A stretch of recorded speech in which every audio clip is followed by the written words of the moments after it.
क्या हुआ होगा उस रात उन बच्चों के साथ? आइए सुनते हैं कबूतरी और वन बेताल की किताब से जंगल की एक रात, एक अनोखी कहानी।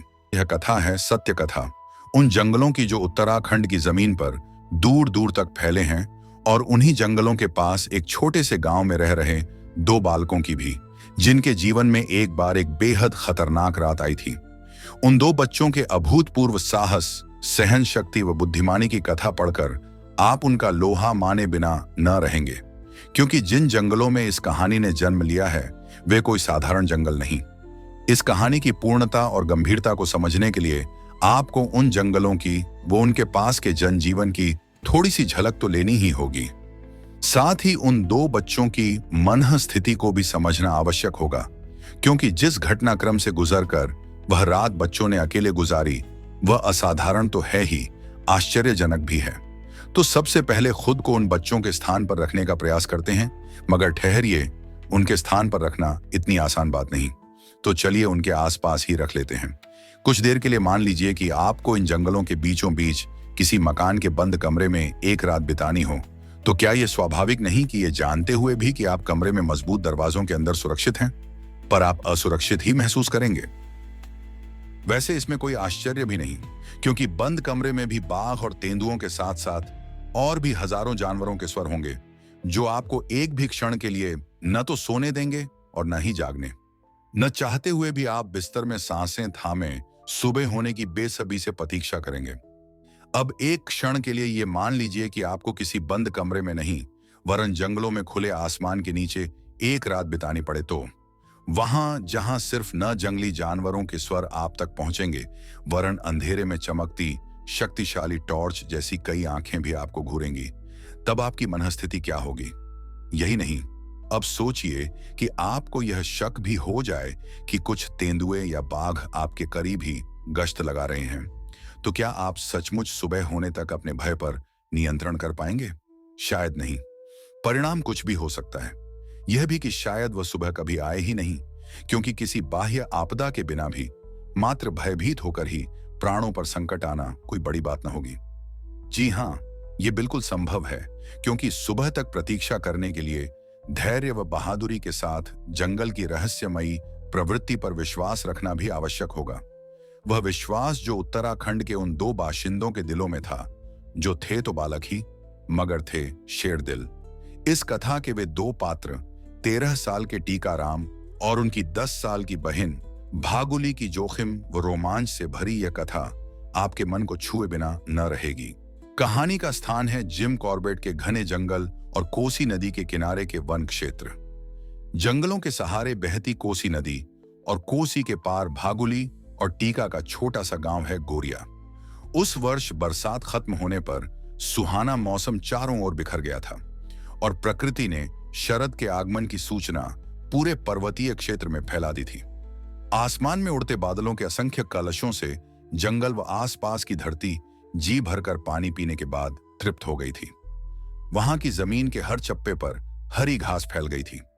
गोरिया गांव की छोटी से दूर दूर तक कोसी पार फैले जंगलों के ऊपर सूरज की किरणों में चमकता हरापन स्वर्णिम रंग में घुला हुआ दिखता, जो अत्यंत दर्शनीय होता। बरसात के मौसम में जी भर जलपान के बाद जंगल पूर्ण युवा व जागृत हो गया था। आश्विन का महीना था, आसमान साफ था, और बरसात के 2 महीनों की भारी बारिश में कोसी भी बाढ़ों के तांडव खत्म कर शांत व उदार हो गई थी। टीका व भागुली के परिवार की मुख्य जीविका खेती व पशुपालन था। उनके पास बहुत से मवेशी थे, जो कोसी की हरित घाटी से पोषित थे। सुबह के कार्य समेटकर टीका व भागुली के पिता अपने मवेशियों को रोज पहाड़ी से नीचे उतार लाते। वो कोसी के किनारे घास चरवाकर शाम को घर लौटा लाते। कोसी के उस पार जाना पालतू पशुओं के लिए वर्जित होता, क्योंकि वहां घने जंगल थे, जिनमें पहाड़ से ऊंचे पेड़ थे और हाथी तक को छिपाने वाली बड़ी बड़ी घास भी। अतः गांव के पशुओं के लिए वे जंगल असुरक्षित थे। यह बात बच्चे, बूढ़े सभी लोग भली भांति जानते थे। पशुओं को घाटी में ले जाने का काम बहुधा वयस्क ही किया करते, क्योंकि एक तो इतने ढेर सारे मवेशियों को नियंत्रित व एकत्रित करना बच्चों के सामर्थ्य से बाहर की बात होती। दूसरे पशु बहुधा कोसी पार कर जंगल के इलाकों में जाने की जिद करते, जिन्हें रोकना छोटे बच्चों के वश में न होता। क्योंकि पशु तो पशु ही हैं, वे तो जिद करेंगे ही। उन्हें तो सिर्फ घास खाने के सिवा कुछ और दिखता ही नहीं। गांव के उस पार जंगलों व बेहद खतरनाक जिंदगी से उनका कभी पाला ही न पड़ा था, तो वे कैसे जानते कि वहां की हरी घास उनके लिए कितनी महंगी हो सकती है। टीका के घर में यह काम उसके पिता ही किया करते थे। कभी कभार टीका अपने पिता के साथ घाटी तक जरूर चला जाता था, पर अब तक उसके पिता ने मवेशियों को चराने का यह महत्वपूर्ण काम उसे अकेले करने को कभी न सौंपा था। एक दिन टीका के पिता तेज ज्वर से पीड़ित थे और उन्हें आराम करना आवश्यक हो गया था। एक पशुपालक ही जान सकता है कि वह स्वस्थ हो या बीमार, व्यस्त हो या बेकार। पशुओं की देखभाल तो उसे हर हाल में करनी ही होती है। बेचारा पालतू पशु तो मात्र मालिक की ही दया व देखभाल पर गुजारा करता है। उस पर टीका के तो पशु ही उनकी समस्त धरोहर थे। दूध व घी बेचना ही टीका के परिवार की आमदनी का एकमात्र व्यवसाय था। घर में अच्छा या बुरा कुछ भी घट रहा हो, मवेशियों को तो भोजन चाहिए ही चाहिए। अतः उस दिन पिता के बदले टीका व उसकी बहन भागुली अपने 50 पशुओं को लेकर कोसी के किनारे वाली घाटी की ओर निकल पड़े थे। घाटी की ओर चलने से पहले मां ने 1000 हिदायतें दी थीं, जैसे खाने के लिए चना व गुड़ रख लिया, साथ में लाठी रख ली, जानवरों को अलग मत होने देना, कोसी में नहाने मत उतरना, पशुओं को उस पार न जाने देना और अपनी बहन का ख्याल रखना, इत्यादि इत्यादि। मां की कुछ सुनी और कुछ अनसुनी कर वे दोनों आगे चलते गए और कुछ ही देर में कोसी के किनारे पहुंच गए। देखते ही देखते दिन चढ़ आया था। बहुत देर तक मवेशियों पर नजर रखते रखते दोनों बालक थक गए थे। बच्चों ने यात्रा बड़े उत्साह से आरंभ की थी, पर जल्दी ही वे ऊबने भी लगे थे। उस दिन मौसम में भी बड़ी उमस सी लग रही थी। घमौरियों से चुभती हुई उनकी पीठें उन दोनों को बहुत परेशान कर रही थीं। छोटी में बसे उनके गांव की तुलना में घाटी में कहीं अधिक गर्मी थी। सामने ही मंथर गति से बहता कोसी का पारदर्शी जल था। इस स्थान पर कोसी का पाट भी चौड़ा व उथला था। सफेद चमकते पत्थरों में कोसी का साफ ठंडा पानी उन दोनों बच्चों को अपनी ओर खींच रहा था। बस गर्मी से राहत पाने की चाह में मां और पिता की सारी हिदायतें भूल टीका नदी में कूद गया और उसके पीछे उसकी बहन भागुली भी। ठंडे साफ पानी में कूदते खेलते दोनों भाई बहन इतने व्यस्त हो गए कि उन्हें पता ही न चला कि कब उनकी 5 भैंसें भी पानी की ठंडक का संवरण कर पाने में असमर्थ हो गईं। वह कोसी में स्नान ध्यान करने के बाद नदी की उस पार वाली घास का आनंद लेने जंगलों की ओर चल पड़ी। वैसे टीका बहुत समझदार व जिम्मेदारी उठाने वाला किशोर था, लेकिन था तो बालक ही। थोड़ी देर के लिए अपने खेलों में व्यस्त हो पशुओं की ओर से बेखबर जरूर हो गया था, मगर जानवरों को नदी के उस पार जाता देख उसे तुरंत ही अपने उत्तरदायित्व का भान हो उठा। टीका को उस दिन वही एक जिम्मेदारी सौंपी गई थी कि वह पशुओं को चराकर सकुशल घर ले जाए। सौंपे गए काम की लापरवाही करने से टीका बहुत घबरा गया। नदी के उस पार पशुओं का जाना नितांत वर्जित था। यह बात वह भी भली भांति जानता था, इसलिए बिना सोचे व समझे तेजी से कुलांचे भरता हुआ वह नदी पार कर गया। भैंसों को लौटाने के लिए उन्हें एकत्रित करने में जुट गया। भैंसें घर की ओर जाने में तनिक भी इच्छुक न थी। उन्हें इस पार की घास व जंगल की ठंडक कुछ अधिक ही भा गई थी। उन्हें खदेड़ कर उस पार ले जाने में टीका को काफी अधिक समय व परेशानी का सामना करना पड़ रहा था। कभी कभी पशु भी होशियारी व मौका परस्ती दिखाने से बाज नहीं आते। ऐसे ही उस दिन भी टीका व उसकी बहन को उस पार जाते देख एक के बाद एक सारे ही मवेशी नदी में घुस आए और देखते ही देखते जंगल और नदी के दूसरे किनारे की घाटी टीका के पशुओं से भर गई। पहले तो टीका और उसकी बहन पशुओं को खदेड़कर तुरंत उस पार ले जाने की कोशिश कर रहे थे, मगर नई जगह के नए भोज से पशुओं पर जिद सवार हो गई थी और ऐसे शानदार नए भोजन से तृप्त हुए बिना घर लौटने का उनका इरादा बदल गया था। 50 पशुओं को एकत्रित कर खदेड़ने का प्रयास कर वे दोनों भाई बहन भी थक गए थे। आखिर में थके तन मन में उनकी बालोचित सूझबूझ ने उन्हें और दौड़ भाग करने से रोक लिया व पशुओं को साथ लेकर तुरंत ही उस पार लौट जाने का उन्होंने अपना विचार बदल दिया। इस पार का वातावरण अनूठा था, जैसा उन दोनों ने पहले कभी न देखा था न महसूस किया था। एक विरला आकर्षण था इधर, जो मवेशियों की तरह उन्हें भी अपनी ओर खींचने में सफल हो गया था। यहाँ की घास भी बेहद मुलायम और घनी थी, क्योंकि इस ओर पशु कभी आते ही नहीं थे। टीका ने सोचा, आज जब इस पार आ ही गए हैं तो क्यों ना पशु नई घास का ठीक से आनंद ले ही लें। अपनी समझ से टीका कोई गलत काम न कर रहा था।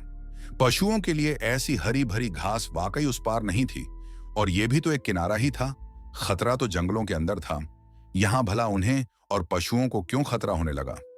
दोनों भाई बहन नदी के इस पे आने वाले अपने निर्णय को सही ठहराने का प्रयास कर आपस में ही तर्क वितर्क कर रहे थे, और इस बात से खुश थे कि सारी गायें और भैंसें ऐसी पौष्टिक जायकेदार घास खाकर कल 2 गुना अधिक दूध देने वाली थीं। उनके सामने ही सारे जानवर हरी हरी घास पर बेतहाशा टूट पड़े थे, और वहीं पास में वे 2 भाई बहन गुड़ और चने का आनंद ले बाल क्रीड़ाओं में मस्त हो गए थे। बच्चों को शायद खतरों से उतना डर नहीं लगता जितना वयस्कों को, क्योंकि जीवन के मायाजाल की पकड़ बचपन में कम मजबूत होती है। यही कारण है कि बचपन में इंसान कई जोखिम भरे ऐसे काम करता है जिन्हें बाद में सोचकर उसका दिल दहल जाता है। कभी कभी तो उसे विश्वास ही नहीं होता कि आखिर उसने इतने जोखिम भरे काम किए कैसे, और किए भी तो क्यों। टीका और भागुली भी दोनों बच्चे ही थे। अनहोनी का खतरा न उनको था न उनके पशुओं को। नदी किनारे के पास की चट्टान पर बैठ वे मजे से खाना खा रहे थे। बार बार टीकाराम अपनी बहन से कहता कि नदी के इस पार वाली घटना माता पिता को अगले दिन तब पता लगनी चाहिए जब दूध दोहते दोहते उनके हाथों में दर्द हो जाए। वे दोनों बहुत खुश थे। कभी चट्टान पर बैठते तो कभी गुदगुदी घास पर औंधे मुंह लेट जाते और आगे फैले पेड़ों की चोटियों को गिनने लगते। बस 1 घंटा और यहां रुकते हैं, फिर लौट चलेंगे, भाई ने कहा। लेकिन दिन भर की थकान और नदी का स्नान, उस पर चने गुड़ का जलपान, इतना सब कुछ उन 2 बच्चों पर एकाएक हावी हो गया, और कब उनकी आंख लगी उन्हें पता ही नहीं चला। कई घंटे बाद जब टीका की आंख खुली तो जंगल के इस किनारे पर सब कुछ बदल चुका था। इस बीच दूर कहीं पहाड़ों पर बादल फटने से भयानक बारिश हुई थी, और शांत धीमी कोसी नदी अब लाल पानी का समुद्र बनकर उफन रही थी। उसने पशुओं पर नजर डाली, जिनमें से कई इधर उधर निकल गए थे, कुछ नदी के किनारे किनारे व कुछ जंगलों की ओर। दोनों बच्चों के मुंह पर हवाइयां उड़ रही थीं। पशुपालन ही उनकी एकमात्र जीविका थी, इसलिए अपने पशुओं को सुरक्षित घर ले जाना अत्यावश्यक था और उनकी जिम्मेदारी भी। बदहवासी में विपरीत दिशाओं पर दौड़ दौड़ कर उन दोनों बच्चों ने किसी प्रकार अपने पशुओं को एकत्रित किया। गिनती के बाद पता चला कि उनकी 4 भैंसें गायब थीं। शायद वे घने जंगलों के अंदर चली गई थीं। घोर संकट का समय था। टीका जानता था कि यदि वह खोई हुई भैंसों को ढूंढने जंगल के अंदर जाए तो हो सकता है 2-1 को वापस ले भी आए, लेकिन यहाँ बाकी के सारे पशु और अकेली बहन, और वह भी शाम का समय। उसे खोई हुई भैंसों का ख्याल छोड़ना ही होगा, और अब जो पास में हैं उन्हीं को लेकर उसे घर लौटना होगा। उसने निर्णय लिया। सारे मवेशियों को इकट्ठा कर उन 2 बच्चों ने उन्हें नदी पार करने को प्रेरित किया, लेकिन नदी का उफान इतने जोरों पर था कि मवेशी पानी में 4 कदम रखते ही पीछे हटने लगे। देखते ही देखते कोसी का किनारा सैलाब बन गया। पानी तेजी से किनारों को तोड़ रहा था और जंगल की ओर बढ़ता चला जा रहा था। पशु नदी के पानी को अपनी ओर बढ़ता देख पीछे हटने लगे। वह उस अप्रत्याशित स्थिति से सम्मोहित हुआ टीका कब अपनी बहन व पशुधन के साथ भरे जंगल में खिंच आया, उसे पता ही न लगा। पशुओं को हाँकते हुए वह बहुत दूर आ गए थे। चारों ओर ऊंचे घने वृक्ष और ऊंची ऊंची घास। आगे आगे उसकी बहन भागुली चल रही थी, फिर पशु और उन्हें एकत्रित करता हुआ पीछे से 13 वर्ष का टीका। सूर्य अस्त हो चुका था और जंगलों में तेजी से अंधेरे का साम्राज्य फैल रहा था। यह बात तो माननी ही होगी कि कम से कम उस दिन जंगल उन दोनों भाई बहनों पर मेहरबान था। तभी तो वे एक ऐसे स्थान पर आ पहुंचे थे जहां कुछ खुली जमीन थी, मानो एक बड़ा सा आंगन था। वहीं पर सीमेंट से पुता हुआ एक छोटा सा मकान भी था। इतने घनघोर जंगल में चलते हुए उस मकान वाले खुले मैदान में खुद ब खुद पहुंच जाना एक चमत्कार नहीं तो क्या था। अन्यथा इतने भयानक और विशाल जंगल में वे कहीं भी जा सकते थे, सीधे बाघों की बस्ती में भी। कॉर्बेट के जंगलों के उस क्षेत्र में वन विभाग के लोग उन दिनों भी सक्रियता से काम करते थे। संभवतया वह वन विभाग के कर्मचारियों का ही स्थान था। जो भी था, टीका को थोड़ा सा राहत की सांस तो जरूर आई थी। कम से कम इस स्थान पर वह पशुओं पर नजर तो रख सकता था, उसने सोचा। उसने अपने सारे पशु वहीं एकत्रित कर लिए। यात्रा के उस चरण में उसकी 10 साल की बहन भागुली बहुत डर गई थी। टीका ने सोचा कि वह जंगल के उस पुराने कमरे में बहन को बंद कर लेगा और खुद बाहर बैठ अपने पशुओं पर नजर रखेगा। मगर आज की रात उन दोनों के नसीब में छत नहीं वरन भरे जंगलों के बीच खुला आसमान ही था, इसीलिए कि कमरे पर मोटा सा ताला चढ़ा था। बड़ी देर तक पत्थरों से बार बार पीटने के बाद भी जब ताला खुला तो टीका को दूसरी योजना सूझी। उस एक ही शाम में टीकाराम 13 वर्ष से 23 का हो गया था। वह जानता था कि यहाँ घने जंगल में अपनी बहन व अपने घर की एकमात्र संपत्ति का रखवाला वह अकेला ही था और इन्हें बचाने के लिए उसे हर संभव प्रयत्न करना था। माँ बाप व गांव के लोगों से जंगलों के बारे में सुनी खतरनाक कहानियों से वह जानता था कि वह रात उन्हें कितनी भारी पड़ने वाली थी। उन दो भाई बहनों पर ही नहीं बल्कि उनके पशुओं व घर वालों पर भी। रात का अंधेरा, पालतू पशु और इतने भयानक जंगल, समस्या कम गंभीर न थी। यूं तो जंगल हर प्रकार के जानवरों से भरा था, पर सबसे अधिक भय उन्हें बाघों से था, जो इस पूरे क्षेत्र में निर्बाध रूप से मटर गश्ती करने के आदी थे। बाघ से कैसे बचा जाए सोचते सोचते टीका को अपने पिता की बातों का स्मरण हो आया। वे कहते थे, अगर आग जलती रहे तो अधिकांश जंगली जानवर और भूत प्रेत पास नहीं फटकते, अतः उसे भी आग जलानी थी। यही एक अकेला वाण था टीका के तरकस में जो रात के भय को भेदने में कारगर सिद्ध हो सकता था। जंगल की दया दृष्टि से उस रात टीका का भाग्य उसका साथ दे रहा था, क्योंकि वहीं मैदान के कोने में वन विभाग ने कटी हुई लकड़ियों के ढेर लगाए थे, इसलिए उसकी आधी समस्या तो अपने आप ही हल हो गई थी। मगर माचिस तो थी ही नहीं उसके पास, लेकिन शीघ्र ही इस समस्या का भी निदान हो गया, इसलिए कि टीका जानता था कि बिना माचिस के आग कैसे जलाई जाती है। उसने पिता आग पैदा करने में बचपन से ही पारंगत थे और उनके लिए ये बांग्ये हाथ का खेल हुआ करता था। टीका ने भी अपने पिता से ही ये विद्या सीखी थी, पर इसका कभी अभ्यास नहीं किया था, क्योंकि वह माचिस के युग की पैदाइश था। पिताजी की बात दूसरी थी। वे कहते थे कि उनके युग में माचिस जैसी कोई चीज न थी और जंगल में रहना हो तो अग्नि पैदा करने का ज्ञान आवश्यक था। उस रात पिता की तकनीक को याद कर वह पत्थरों को बड़ी देर तक रगड़कर टीका ने भी आग पैदा की और उन्हीं पत्थरों को भैरव भगवान की मूर्ति मानकर आगे रख दिया, क्योंकि उनकी मां बहुधा कहती थी कि भैरव खुद काल हैं, उनके आगे किसी और काल का क्या वश। मात्र श्रद्धा व विश्वास के भरोसे पूरी रात दोनों भाई बहनों ने आग के पास बैठ समय गुजारा, चुपचाप। खामोशी का मुख्य कारण दोनों के मन में एक ही था कि बोलने से कहीं एक का भय दूसरे पर प्रत्यक्ष न हो जाए। मगर भागुली अधिक भयभीत थी, इसमें कोई शक न था। भय तो टीका को भी कम न था, पर आज की रात वह प्रहरी था, अपनी बहन और अपनी संपत्ति का। इसलिए भय व्यक्त करना भला प्रहरी को कैसे शोभा देता। रात भर कभी हाथी की चिंगाड़ तो कभी बाघ की दहाड़ उनके मौन को तोड़ती रही, पर वे दोनों बैठे रहे और धैर्य से सुबह होने की प्रतीक्षा करते रहे। उन्हें आग के 1 मीटर के दायरे के बाहर कुछ भी न दिखता था। ये भी नहीं कि सारे पशु सुरक्षित भी हैं या नहीं, पर वे कर भी क्या सकते थे। जलती हुई लकड़ियों के पास वे चुपचाप बैठे रहे सुबह की प्रतीक्षा में। सालों जैसी लंबी वह रात किसी तरह बीत ही गई और आखिरकार सुबह हो ही गई। सुबह की रोशनी में उनके पिता व वन विभाग की एक टोली उन्हें ढूंढते ढूंढते वहां तक पहुंच गई। पिता को देख उन दोनों की आंखों से गंगा जमुना बहने लगी थी।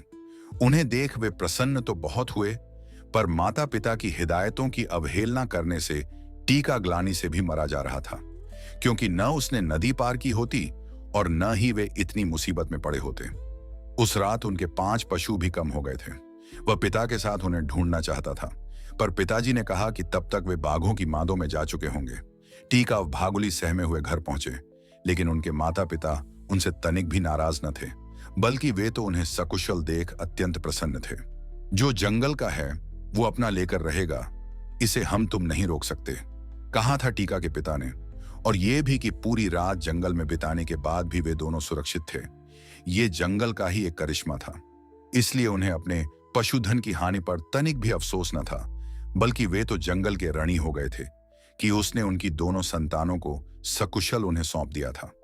बड़े होकर टीकाराम ने जंगलों की अनगिनत यात्राएं की और जंगलों से जुड़े अपने ज्ञान में और अधिक वृद्धि की, मगर वे अपने मवेशियों को दोबारा कोसी के पार फिर कभी नहीं ले गए। वे जानते थे कि वह स्थान सिर्फ उन्हीं के लिए सुरक्षित है जो जानते हैं कि यहाँ इन जंगलों में अंधेरे और रहस्य घुल मिलकर रहते हैं। पशुओं के लिए नहीं और न ही किसी उस व्यक्ति के लिए जो जंगलों के बारे में अनभिज्ञ हो। आपको ये कहानी कैसी लगी हमें कमेंट करके बताएं, और अगर आप उनके जगह होते तो आप क्या करते। ऐसी और भी दिलचस्प और रोमांचक कहानियां सुनने के लिए हमारे चैनल को सब्सक्राइब करें। धन्यवाद।